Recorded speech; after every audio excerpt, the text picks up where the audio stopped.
നമസ്കാരം. കർണാടകയിലെ പ്രശസ്തമായ ധർമ്മസ്ഥല ശ്രീ മഞ്ജുനാഥ ക്ഷേത്രത്തിലെ ദുരൂഹ മരണങ്ങളുമായി ബന്ധപ്പെട്ട കേസിലെ പ്രഹേളികൾ തുടരുകയാണ്.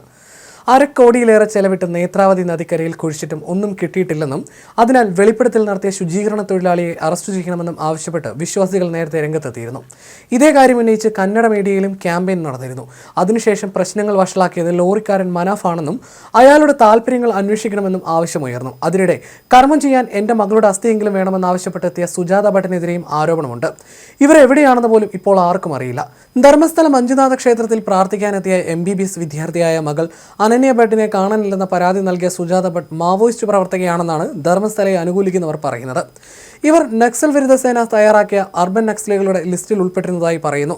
ക്ഷേത്രം നിലകൊള്ളുന്ന ബെൽത്തങ്ങാടി, കലാസ എന്നീ പ്രദേശങ്ങളിലെത്തിയ സുജാത ഭട്ടിന്റെ നീക്കങ്ങൾ നിരീക്ഷിച്ചു വരികയായിരുന്നുവെന്ന് നക്സൽ വിരുദ്ധ സേനയുടെ വക്താക്കൾ പറഞ്ഞതായിട്ടാണ് ചില കന്നഡ മാധ്യമങ്ങൾ പറയുന്നത്.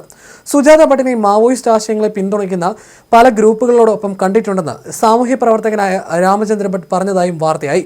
2003 കസ്തൂർബ മെഡിക്കൽ കോളേജിൽ MBBS വിദ്യാർത്ഥിനിയായ മകൾ അനന്യ ഭട്ടിനെ കൂട്ടുകാരികൾക്കൊപ്പം ധർമ്മസ്ഥല മഞ്ജുനാഥ ക്ഷേത്രം സന്ദർശിച്ചതിനു ശേഷം കാണാതായി എന്ന് ദക്ഷിണ കന്നഡ SP ഓഫീസിൽ നേരിട്ട് സന്ദർശിച്ച് സുജാത ഭട്ട് പരാതി നൽകിയിരുന്നു.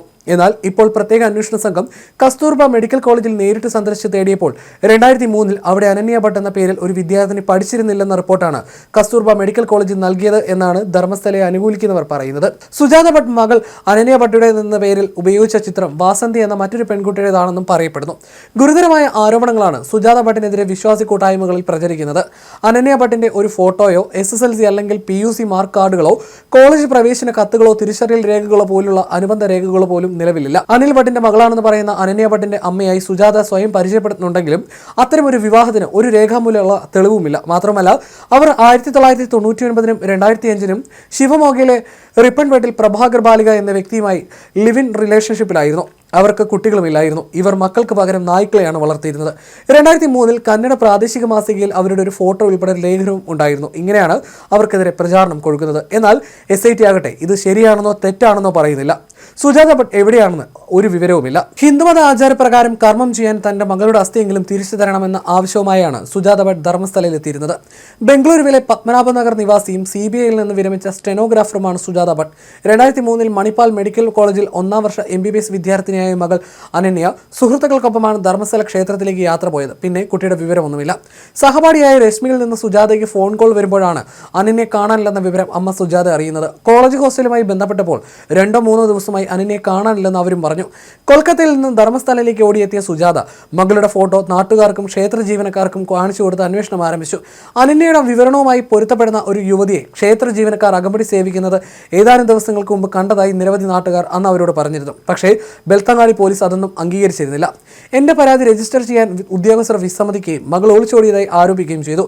എന്നെ അധിക്ഷേപിച്ചാണ് അവർ സ്റ്റേഷനിൽ നിന്ന് പുറത്താക്കിയതെന്നായിരുന്നു സുജാത ഭട്ട് മാധ്യമങ്ങളോട് പറഞ്ഞത്. തുടർന്ന് സുജാത ധർമ്മസ്ഥല ധർമാധികാരി ഡോക്ടർ D വീരേന്ദ്ര ഹെഗ്ഡയെ സമീപിച്ചു. പക്ഷേ ഫലമുണ്ടായില്ല.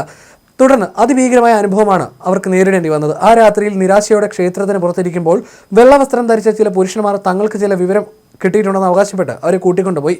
സുജാതയെ കെട്ടിയിട്ട് വാ മൂടിക്കെട്ടി ക്ഷേത്രത്തിനടുത്തുള്ള ഒരു ഇരുണ്ട മുറിയിൽ രാത്രി മുഴുവൻ തറങ്കലിൽ വെച്ചു. മിണ്ടാതിരിക്കാൻ ഭീഷണിപ്പെടുത്തി. തുടർന്ന് അവർ തലയിലടിച്ചെന്ന് സുജാത പറഞ്ഞു. അതോടെ ബോധം പോയി. 3 മാസത്തോളം സുജാത കോമയിലായിരുന്നു. ഓർമ്മ വരുമ്പോൾ ബംഗളൂരുവിലെ ഒരു ആശുപത്രിയിലാണ്. എങ്ങനെ അവിടെ എത്തിയെന്ന് അറിയില്ലായിരുന്നു. ID, ബാങ്ക് രേഖകൾ, സ്വകാര്യ വസ്തുക്കൾ എന്നിവയുൾപ്പെടെയുള്ള വസ്തുക്കൾ നഷ്ടപ്പെട്ടു. ആ ആക്രമണത്തിൽ തലയിൽ 8 തുന്നലുകൾ വേണ്ടി വന്നു. സുജാത എന്ന ഒറ്റയാളിന്റെ മൊഴിയിൽ നിന്ന് തന്നെ ക്ഷേത്ര ജീവനക്കാർക്ക് സംഭവത്തിൽ ബന്ധമുണ്ടെന്ന് വ്യക്തമാണ്. പക്ഷേ ധർമ്മസ്ഥലയിലെ കുഴിക്കലിൽ കാര്യമായി ഒന്നും കിട്ടാതായതോടെ സുജാതയുടെ ഭാഗത്തു നിന്ന് തുടർ പ്രതികരണങ്ങളും ഉണ്ടായിട്ടില്ല.